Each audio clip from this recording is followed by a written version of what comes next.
माना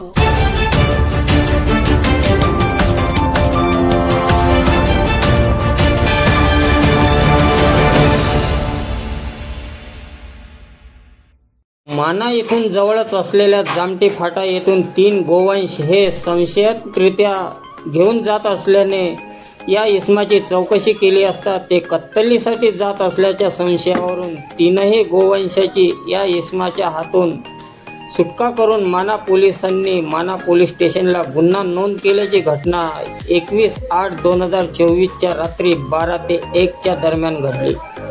पोलिसांनी दिलेल्या प्राप्त माहितीनुसार जामठी फाट्यावरून संशयितरित्या 2 बैल शेकड्याला व 1 बैल शेकड्याच्या मागून जुंतून कत्तलीसाठी घेऊन जात असलेल्या 3 बैलांना माना पोलिसांनी चौकशी करून आरोपी सय्यद जमील सय्यद जाकीर वय 27 वर्ष राहणार माना याला रंगेहात पकडले व पोलिसांनी आरोपीला आपल्या खाक्याचं धाक दाखवून हे बैल कत्तलीसाठी घेऊन जात असल्याची आरोपींनी कबुली दिली। कत्तल करणारे खाटीक हे नवनवीन अक्कल लढवून कत्तलीसाठी पोलिसांच्या हातावर तुरी देऊन कत्तलीसाठी बैल घेऊन जातात। अशाच प्रकारे आज सुद्धा हा प्रकार घडला।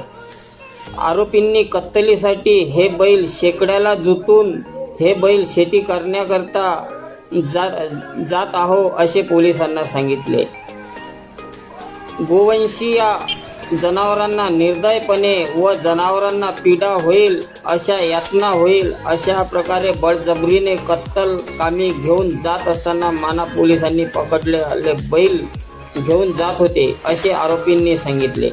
माना पोलिसांनी 3ही बैल अंदाजे किंमत 75,000 रुपये किमतीचे बैल रंगेहात पकडून आरोपीला माना पोलिसांनी अटक केली व त्यांच्यावर प्राणी संरक्षण कायद्याअंतर्गत गुन्हा नोंद केला असल्याची घटना माना येथे घडली।